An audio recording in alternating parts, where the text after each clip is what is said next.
Keby ste teraz sedeli v štúdiu, v čom by to bolo iné od toho, že teraz sedíte v Trenčíne? Ja by som sedela na tej strane a on na pravej, poprvé.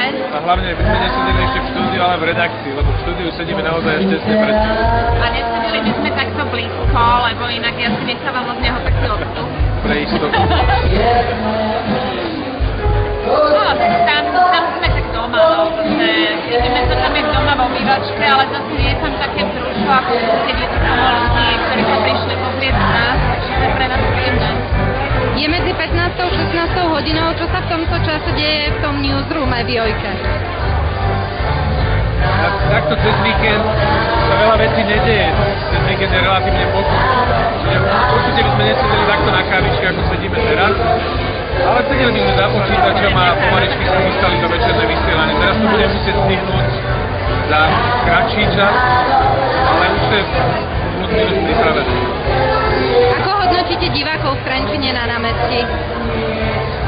Tak sú veľmi sympatickí, lebo sa usmievajú, kývajú, keď sme boli na pódiu, kričali na nás, takže čím viac kričia, tým sa viac tešíme, samozrejme.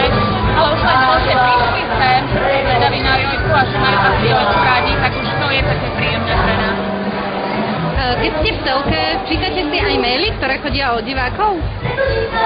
Lebo určite tam je nejaká spätná väzba. Nie, určite, ak ten divák si nájde tú mailovú adresu, lebo tá mailová adresa sa veľmi jednoducho nájsť.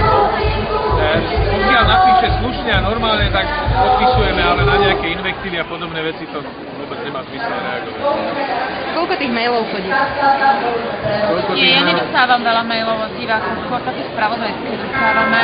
Občas príde nejaký list a na to sa musím priznať, že veľmi neodpovedám. Som taká, ja neviem, že lenivá alebo neporiadna, ale častokrát neodpoviem, ale nie preto, že by som nechcela, nechce k tomu nedostanem, neviem. A hlavne diváci sa neobracajú priamo na nás, oni sa obracajú skôr na redakciu. Na celú redakciu. A niekedy nejaká teta napríklad aj zavolá na ten odkazovač, ktorý tam máme, že som mala veľký výstrik a sa to nehodí.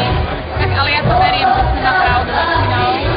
Niekedy sú také tie kostýmy, že to tak vyjde, ale nie na chvál, ale... To ja už nemusím opakovať, dobre, to ešte nikdy nemala veľký výstrik. Tak možno sa to páči, ale zase to pravda sa veľmi nesmí. Adrianka, zasahujete do výberu kostýmov? Trošku áno. Chcela byť taká trošku iná, než ostatné, to znamená, nechcem si dať čistý mieriem, ako majú ostatné. Tak nie spadám ja pekné, alebo mám kontakty na nejakých úvod, kde viem, že by sa to hodilo, tak aj sama to stiahnem.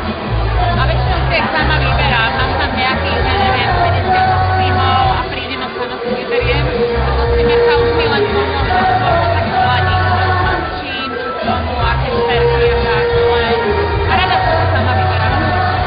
Pýtam sa teraz takú technickú otázku. Je pripravený v telke niekto, kto zaskočí, keby to náhodou nevyšlo odtiaľto? Áno, tam sú teraz tá dvojica, ktorá robí krimi od 7 do pol 8, tak tí tam dostanú ešte od pol 8 až do 8, keby náhodou niečo, aby to mohli prebrať.